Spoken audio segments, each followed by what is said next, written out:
Father, we do just lift up this time. And God, I ask that, Lord, you would work in our lives. It's easy to read stories. It's easy to just sometimes think, yeah, well, God did that, but he doesn't care about me. He doesn't work in my life. And God, we have the same God. We're the same God that Esther had, the same God that Mordecai had. And Lord, I know that you're involved in our lives. So I pray you would touch each one of us. And again, no matter where we're at and what we're going through, what's happening, Lord, that today would be a day where we could leave church and we could know we've heard from our God, and we'd be encouraged, strengthened, and drawn close to you. So God, have your way, I pray, in Jesus' name. Amen. So when we left off, remember some things had gotten real tense. Esther had come before the king. The king held out the scepter, and she did kind of, hey, here's what I want. And then she said, I want to have a banquet, and would never kind of get down to what she actually wanted, if you remember. And then Mordecai was going back and forth, and then Mordecai was like stoked because he's going to queen, remember? I'm the only one who got invited to her banquet. It's so awesome. And then he went through some issues, and the king found out that, I'm not Mordecai, Haman. Haman's the one that was excited, wrong guy. So Mordecai gets honored. Haman's upset. He goes home and pouts after his family told him how great he was. And he goes home and pouts. And as he's pouting, they said, oh, Mordecai? Well, if he's a Jew, you're in serious trouble. And I'm thinking, that's a weird thing to do, right? You tell him to go for it and go hang the guy, build the gallows, do all that. And then he comes back, you go, dude, you're in trouble. And as Mordecai's as Haman's trying to process that, do you remember they came and grabbed him? And that's where we're going to pick it up today. They grabbed him to take him to the banquet he was all excited about. Now, this is not, it's not going to be exciting for Haman for long. So he's excited, and again, I'm thinking, think of the emotion of going on and everybody here involved. Because there's a lot of stuff. We read this stuff and we forget these are real people doing real life, going through these things. So Haman gets drug off. He's trying to process what his family just told him, what's really happening, but there's still some excitement. The king, all the king cares about is the wine, right? We've established that. He's got a drinking problem. So the king is like, okay, I don't care. As long as there's wine at the banquet, I'll be fine. And Esther has to be, listen, this is it. And her heart's got to be racing. Man, she is like, she knows she has the permission to be there. That's not the issue, but what am I going to ask? How am I going to put this? How am I going to word this to the king? So we kind of pick up here in verse 1 of chapter 7. It says, the king and Haman went to dine with Queen Esther, and on the second day at the banquet of wine. Now, doesn't mean they were there for 2 days. It's talking about this is the second time. Remember, it was the day before they had 2 banquets, and now they're having a third one. So on that, but it's interesting, in the original language I have read, that in verse 1, when it says they went to dine, it really means they went to drink. And then it says a banquet of wine. I'm serious. I'm thinking Ahasuerus has a problem. So I just think he needs to get in our sober project and get that taken care of. So they're at the banquet, they're there, and then here's what he says. Once again, what is your petition, Queen Esther? It shall be granted to you. And what is your request? Up to half the kingdom, and it shall be done. So kind of the same thing. He said that before. We know he doesn't really mean I'm going to give you half the kingdom. He's just saying that to sound cool, right? And sound like he really cares. So he says all that. Now, you're Esther. You know what you want to do. She's got to be freaking out. And you know, do you guys ever do this? Do you ever, before you're going to do something big like this, do you kind of rehearse what you're going to say and practice it, and you kind of go over it in your head, and here's what I need to say. I need to say it like this, and maybe even bounce it off your spouse or somebody. What do you think? Is this what I should say? Gaynell does that all the time. She wants to be prepared, wants to have it in her head and figured out. I'm kind of the guy, I just shoot from the hip. right? I show up and that gets you in trouble. I'm not saying that's a good way to do it, but I'm not the prepared kind of guy. But I can imagine right now going in her head, how do I put this? What do I say? Right in that instant, how do I verbalize what's going on? So the king says, hey, just tell me anything up to half your kingdom. And then it says in verse 3, then Queen Esther answered and said, if I have found favor in your sight, O king, and if it pleases the king, let my life be given me at my petition and my people at my request. So there's a little bit of a teaser, right, going into this. She didn't say a lot. She didn't say exactly what's going on, but she says, hey, you know what? If you really love me, if you really like what's happening right now, hey, give me my life and my people. I don't think the king knows who her people is yet, right? So she's kind of letting that out, and she's saying, here's that issue and this is obviously a weighted issue. And then it says in verse 4, for we have been sold, my people and I, to be destroyed, to be killed, to be annihilated. Had we been sold as male and female slaves, I would have held my tongue, although the enemy could never compensate for the king's loss. Now, there's something going on here, and the end of this is a real hard, according to people I read, real hard to translate. But I want us to think about it for a moment. What she just laid out everything. Here's what she's saying. She's saying, me and my people, we've been sold to be annihilated. Not just as slaves, but annihilated and destroyed. That's a horrible thought, right? And so she gives the king that, and then she even lets him know, if we would have just been sold as slaves, hey, we could handle that. That would be okay. But we were sold to be killed, to be murdered, to be tortured.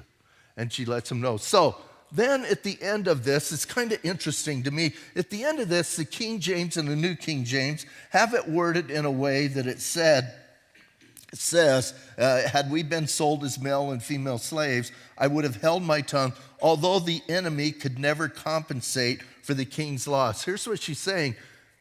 If we were just sold as slaves, that would be okay. But if we're going to be annihilated, you couldn't handle what it's going to do to you economically, because we're going to be taken away and it's going to impact the kingdom. And she's talking about it that way. And so that's one way to interpret it. But another way, and I'm going to read from the NIV, it says, if we had been sold as male and female slaves, I would have kept quiet, because no such distress would qualify or justify disturbing the king. So one way to interpret it is, if it was just about slavery, I wouldn't have bothered you. But this is about annihilation. And so that's one way to interpret it. Some people say, which one of those is the correct way? Well, so I think since they're scholars and obviously Bible interpreters who interpret it differently, I surely don't know. And it's really not going to make a difference in our salvation. It's funny how people want to spend time and argue and do things over something like this that is not going to affect our salvation. And so, you can go either way you want. You can go, hey, the loss would be too great monetarily, or you can go, I wouldn't have bothered you if it was just for that, because it's not worth bothering you for, etc. Nonetheless, here's what she just let him know. We are on, so to speak, the chopping block, literally, right? We're going to be killed. And I got to wonder, when she uttered those words, what happened in the king's head? Think about that. What did he remember? What did he do? Now, I'm going to give him a break. Since he drinks so much, maybe he doesn't remember what he signed with Haman, and that's maybe, but hey, he's got to know something about that decree that went out that Haman got him to join in on. And some say no, but notice what happens in verse 5. So Ahasuerus answered and said to Queen Esther, who is he? Where is he? And who would dare presume in his heart to do such a thing? Maybe he's ignorant of it. I'll give him a break. But here's what he's saying. I want to know what happened. How did that happen? And again, I kind of want her to say, if you would quit drinking, you would know what's going on in the kingdom, right? But he's saying, who did this? I mean, he's literally upset, right? And he's freaking out, and he wants to know. And then this is nuts in verse 6. And Esther said, that adversary and enemy is this wicked Haman. Ouch. Oh. You went and you're going to have a great dinner. You're going to go drink a little wine, have a good time. Nothing's going to happen. And now all of a sudden you're outed as the one who did it. Oh, by the way, you really hate the Jews, but that doesn't matter at this point, right? And she just like points to him. I can't imagine what happened in Haman's head at that time. Now, here's the thing. Haman already knew who it was, right? Because he knew what he did. He knows what she's talking about. Haman knew, so she points at him. Maybe he's hoping she won't point him out. Maybe he's hoping she didn't know it was him. So it says, so Haman was terrified before the king and queen. I bet he was terrified. He's like freaking out big time. Now notice the king's reaction, because this is a little bit different. Then the king arose in his wrath from the banquet of wine and went out into the palace garden. Why do you think he got up and left the room? Why do you think he's going out? Is he going out to kind of process and think about, I was involved in that? I was involved in signing, or at least allowing Haman to do that? Is he going out to think a while? Is he going out to chop down a tree so he doesn't kill somebody? I mean, what is he's going out? Is he going out just to let wrath? I mean, sometimes it's beneficial in situations like that to walk away and to leave so that we don't do dumb things, right? Any of you stay in the midst of it and do something stupid? Don't raise your hands. So I think it's kind of wise on his part. Maybe he's thinking, I just need to go out. I need to go out and figure this out. I need to process this. I need to do it. Or, on the other hand, also, maybe he's going out and saying, I can't believe I signed that. I can't believe I signed off on that. I can't believe I allowed that. How could I allow that man to get that close to me and use my position and use what's going on and not even know what he was doing? So maybe all of that is going on. I think there's a whole bunch of stuff, right? And remember, they're humans. These aren't robots. These aren't actors. This isn't a play. This isn't a movie. It's not a television special. This is life. And he's trying to deal with it. He's trying to process it. So as he's out in the garden, it's interesting that he did that. You know why I think he really went out? Because God wanted him out of the room, right? Remember who's still in control. Remember last time we saw all the facts and the way God was in control. And here he is. God is still working. It always amazes me when people want to pick on Esther and say, God isn't mentioned, prayer isn't mentioned. But God and prayer are all through this story. So I think God is working in him, obviously. God wanted him out of there. And then this crazy thing, it's like Haman, just stop. Right? Verse 7, in the middle of it. But Haman stood before Queen Esther, pleading for his life, for he saw that evil was determined against him by the king. You think? Isn't it interesting that this guy who was so upset at the Jew who wouldn't bow down to him, who wouldn't pay him homage, remember? That's what started this whole thing. Mordecai wouldn't bow down to him, wouldn't pay him homage. He got homage, and he got so angry that he came against him. And now here he is begging a Jew to save him. Interesting, huh? He's with the queen. He can't believe, and he's begging. He's freaking out. He's pleading with her for his life. He knows that he's in trouble. And then it tells us something bizarre that went on. In verse 8, when the king returned from his palace garden to the palace of the banquet of wine, Haman had fallen across the couch where Esther was. Oh, dude. of all the things to do, right? Of all of the dumb moves to make. And I think he's trying to beg. He's trying to plead. I don't think he's doing what the king accuses him of doing. But nonetheless, optics are everything, right? So the king leaves the room. Now this guy's laying across his queen and doing that. And according to my understanding, hey, when royalty's around, you don't even touch them. You don't even go near them, right? You can maybe make eye contact if you're lucky, but you don't do certain things. There's protocol to certain things that you just don't do. So it says that Haman had fallen across the couch where Esther was. Then the king said, will he also assault the queen while I am in the house? Or a better translation, will he molest the queen while I'm in the house?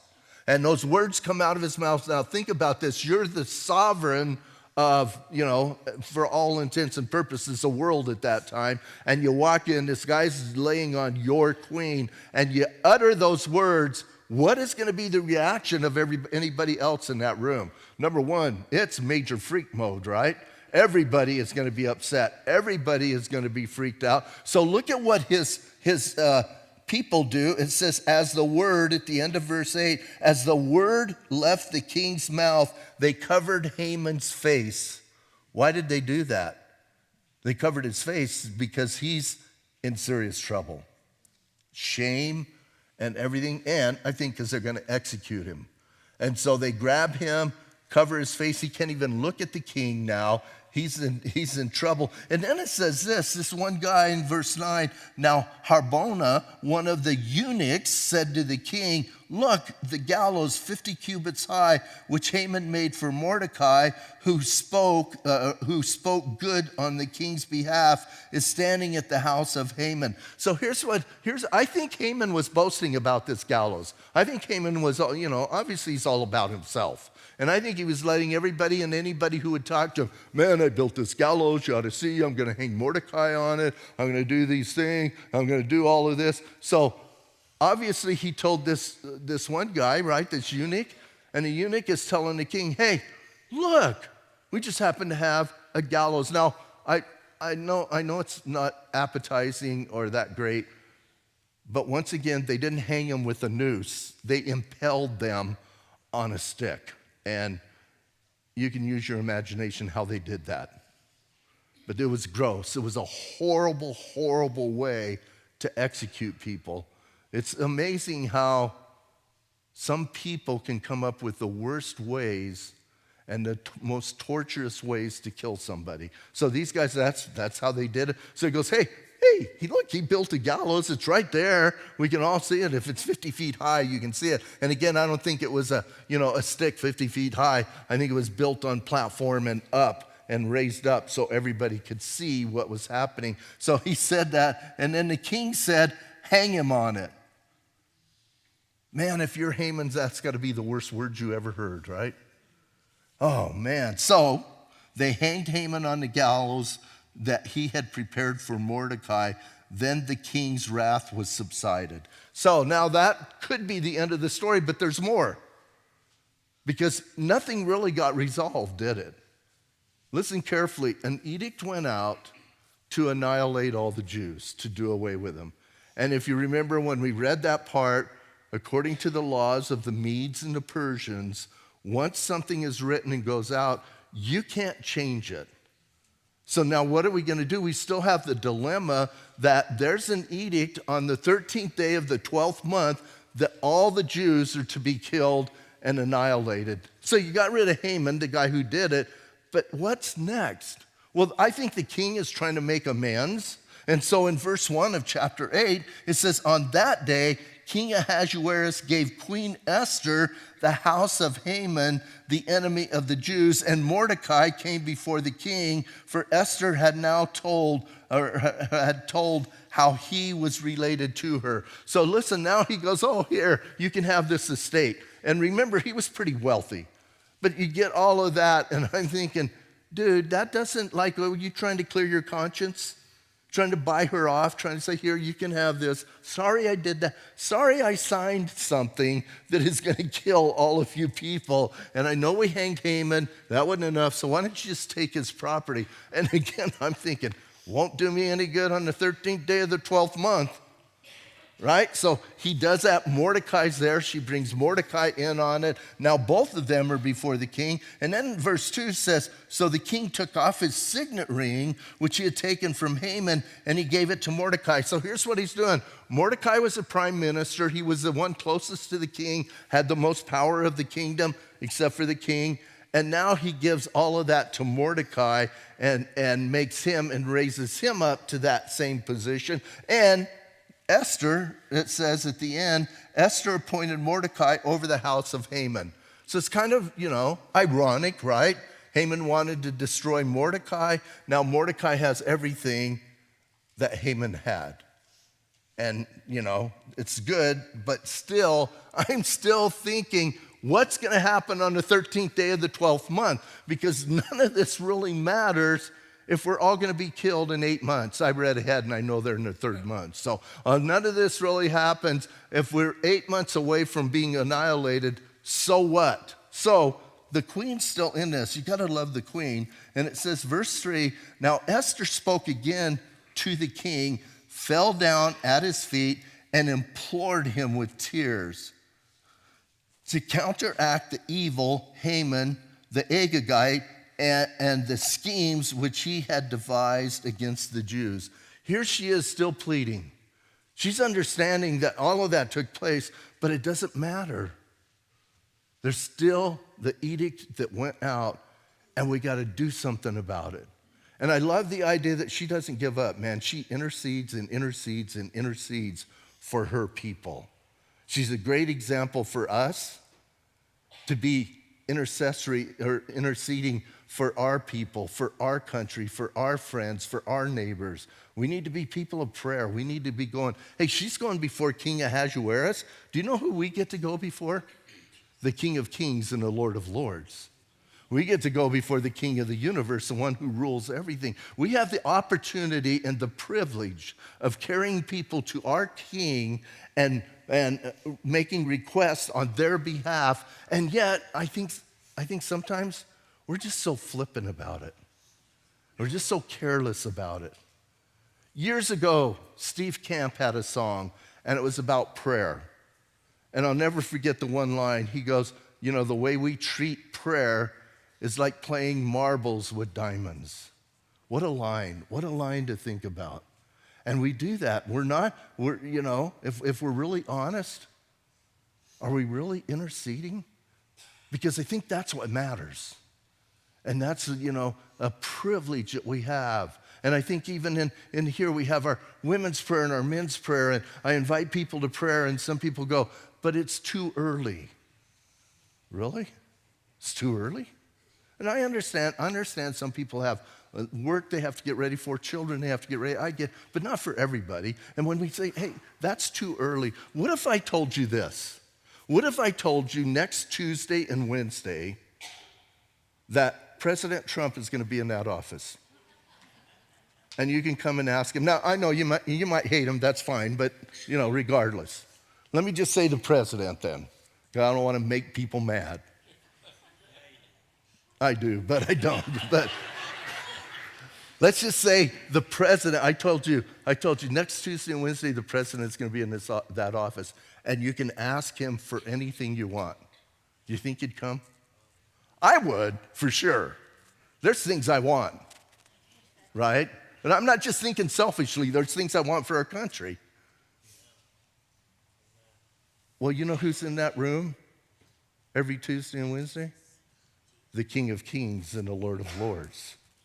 And we can ask him anything. Now, I'm not saying he's confined to that room, but I'm just saying, do we take advantage? Are we like Esther? Are we pleading for the souls of our friends and our neighbors, our coworkers, our country? And so she's pleading. I love this lady, right? She's not giving up because, hey, she just got handed all kinds of wealth, all kinds of material things. Nonetheless, she's also queen, right next to, and obviously Ahasuerus kind of likes her because he hasn't cut her head off yet, you know? So, I mean, it's like, and she's still pleading and asking for that. So, hey, she says, we got to do something. Verse 4, and the king held out the golden scepter toward Esther. So Esther arose and stood before the king. So I don't think he held it out in the sense of she came before him and he had to hold it out again. I think he held it out like, hey, sweetheart, you don't have to, bow down. You don't have to do that. Get up and talk to me. Let's discuss this thing. So she gets up, stood before the king,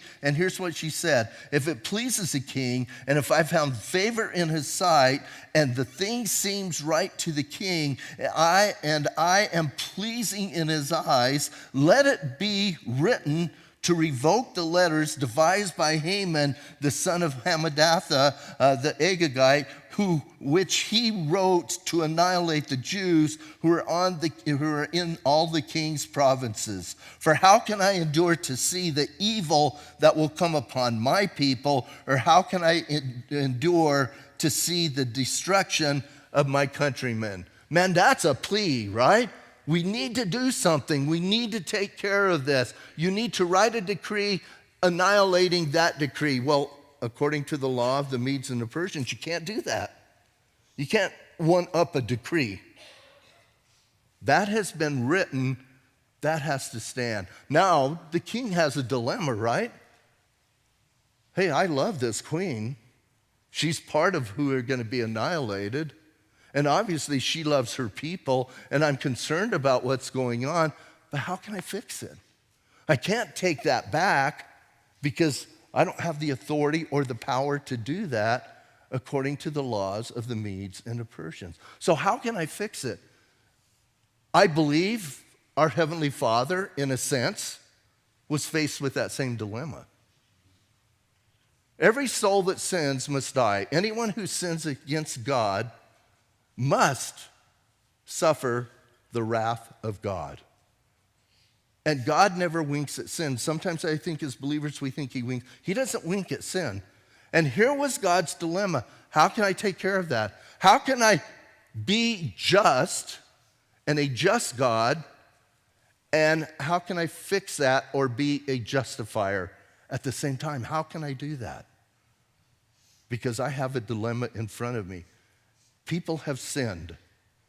And because they've sinned, they've deserved and earned my wrath. What can I do? And again, in my mind, don't take this too far.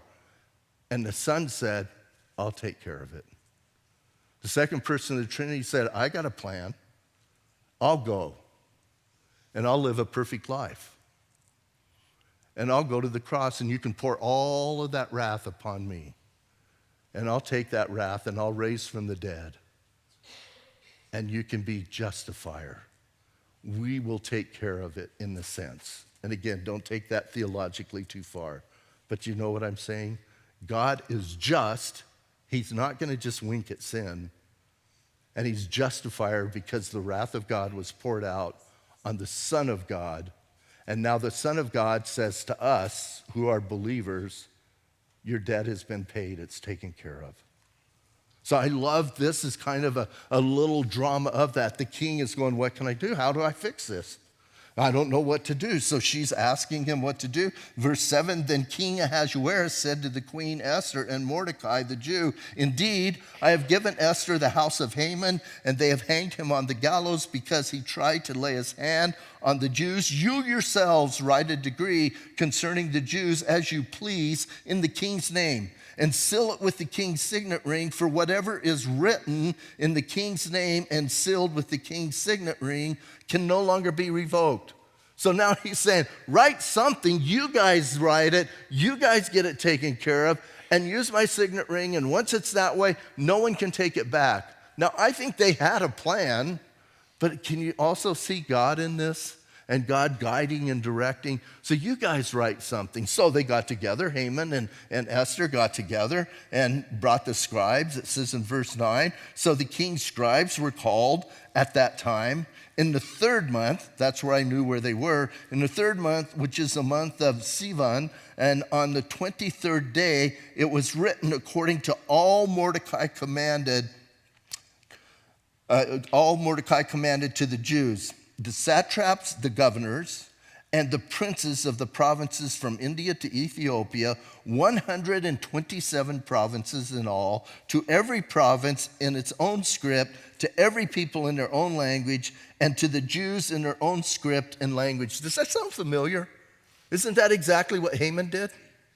So now he's doing the same thing, right? He's taking care of it. He's making sure everybody knows this edict is being written, and this is a protection for the Jews. So, and he wrote in the name of King Ahasuerus, sealed it with the king's signet ring, and sent the letters by couriers on horseback, riding on royal horses bred from swift steeds. Now listen, I don't think it's so much about, hey, these guys are fast, good horses. They're on royal horses. And when you show up with a royal horse, you're showing up in the name of the king. You have that authority. So they come and they do it. And by these letters, verse 11, the king permitted the Jews who were in every city to gather together and to protect their lives and to destroy, kill, and annihilate all forces of any people or province that would assault them, both little children and women, and to plunder their possessions. So bottom line,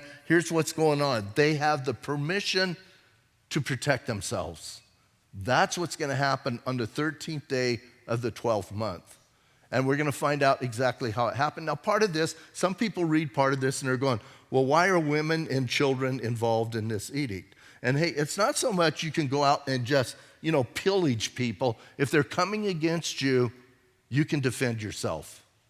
And you can also take their stuff because they were going to take your stuff. Now, I have read ahead. They don't kill women and children, and they don't take their stuff. But here's what's bottom line. They're given permission to defend themselves. Why does everybody get upset when Israel wants to defend itself? People can come in and rape them and kill them and steal from them and try to annihilate them. And if Israel strikes back, Israel's evil. I don't understand that. I'm sorry. I just don't. And I don't care if it's Israel, any people group. That's just dumb. If somebody's coming against you, you don't have the right to defend yourself. So again, does Israel do everything perfect? No. And even in this, they're giving, I think Mordecai went a little bit overboard as he's writing it, but thank God the people had restraint. So he writes that goes out, and then it gets interesting. To me, here's where it really gets interesting. So they can do all that, and then it says to plunder their possessions, verse 12, on the day in all the provinces of King Ahasuerus, the 13th day of the 12th month, which is the month of Adar. So, hey, we can do that on that same day. In other words, when they come at you, now you can protect yourself. You've got 8 months to prepare to get ready because those people, some, now here's what I'm thinking, you're kind of dumb to go after them now, right? It's all out in the open. Let's back off. But some people are going to do it, so you got the right to protect yourself on that day. So that's 8 months away. And then it says a copy, verse 13, of the document was to be issued as a decree in every province and published for all people so that the Jews would be ready on that day to avenge themselves on their enemies. The couriers who rode on royal horses went out, hastened, and pressed on by the king's command, and the decree was issued in Shushan, the citadel. So it went out to everybody, right? He gets that word out, and yet in the capital, look what's going on in the capital, because this is interesting. In Shushan, the capital, this is verse 15. So Mordecai went out from the presence of the king in royal apparel of blue and white, and with a crown of gold and a garment of fine linen and purple, and the city of Shushan rejoiced and was glad. Here's what I find kind of interesting. When Haman went out, the king had to issue an order for everybody to respect him and bow down to him. When Mordecai goes out, the people automatically respond because he earned that. Haman did not earn that respect. He didn't earn what he thought he deserved, and therefore, it was forced. Mordecai goes out, and the people are rejoicing. Why are they rejoicing? Because I believe it's pretty simple, because evil has been turned away. And so they're rejoicing in that, and they're happy, and they're loving on him. And it says the Jews, in verse 16, the Jews had light and gladness and joy and honor. Shouldn't we have light and gladness and joy and honor? Hey, we're Christians. We're saved. Shouldn't we be joyful? Nothing bugs me more than Christians who go around with a frown, and they're angry, and they're mad, and they look like they've been baptized in lemon juice, and they're telling people, oh man, you should know Jesus. And people are thinking, I don't want to know that Jesus. Like, you're a creep. Saints, we should be joyful. We should be happy people. Billy Sunday said this. Read some stuff about Billy Sunday. He was a character. He used to walk on the front row when he taught. I think that would be fun. But he used to walk back and forth and print. Here's what Billy Sunday said. He says, if you have no joy in your Christianity, then there's a leak in your Christianity somewhere. Don't you like that? That's just plain and simple, right? So we should be like this. These people are joyful and celebrate. Oh, it gets even better. Look at this. And in every province and city, wherever the king's command and decree came, the Jews had joy and gladness and a feast and a holiday. Then many of the people of the land became Jews because fear of the Jews fell upon them. Hey, now everybody wants to be a Jew. Right? Everybody's going, woohoo, yeah, we're kind of liking this, right? Because we surely don't want to fight against you. We want to be on your side. I read this quote. This is great. This is a great quote. I'm on a president roll.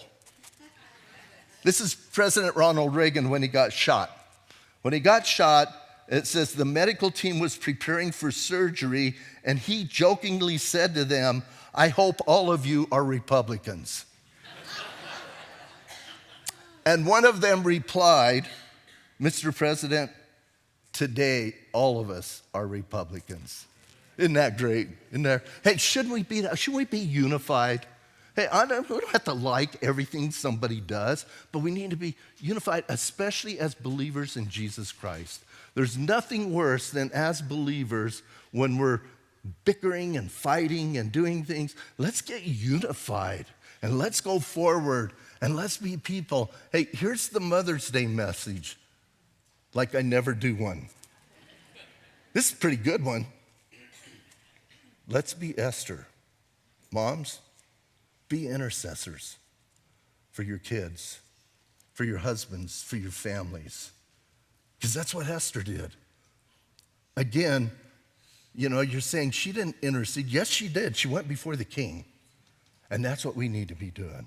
And I think especially as moms, I know most people that I talk to, they're only here or born again because of their mom, because of what mom said, what the prayers of a mom, maybe the prayers of a grandma, whatever's going on, that's what happens. So mothers, you're awesome. Thank you. And just go out there and be Esther's. We're going to change all of your name to Esther. And you go out and you're going to do those things. But even more than that, man, let's be unifiers. I kind of love the way this ends. Isn't this great, man? Because Esther's been kind of a downer story, right? Not been real fun. And now today it's, yes. And you know what? Next week it gets even better. So don't read ahead. No, you can read ahead and find out. But hey, next week it gets so good. Hey, let's stand up and pray. Father, I thank you. I thank you for your word. And Lord, it's again, sometimes easy just to read these as stories and even forget that these are real people. And this is happening for them in real time. And Lord, I pray that the greatest thing we could draw from this is, first of all, that our God knows, our God sees, our God hears. And that would cause us to be a people who desire to come before our God humbly, Lord, and that we would be men and women who understand the tremendous privilege we have of this thing called prayer.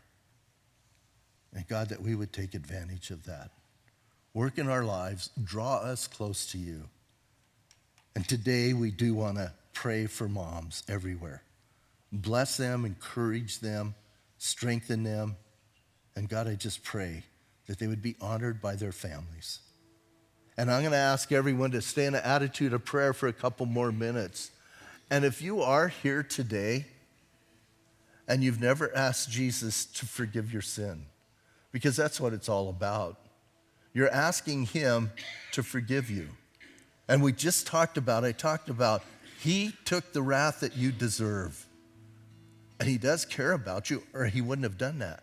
But he took that wrath, and you, right now, standing in this room, you can ask him to come into your life, to take control.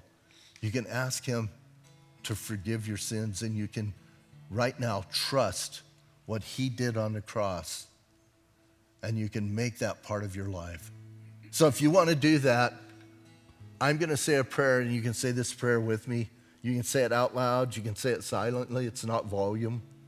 But what does matter, you're asking God to change you, so it's got to be coming from your heart. It's got to be sincere. If you're watching online, you can say it where you're at. You don't have to be here. If you're backslidden today, maybe mom talked you into coming to church and you're backslidden. You know what? It's time to front slide. If you're here with mom and you can just, right now, you can say this prayer and ask that forgiveness. And then you can lean over and thank mom. So let's say this prayer together. Jesus, right now I confess that I am a sinner. I'm sorry that I sinned against you.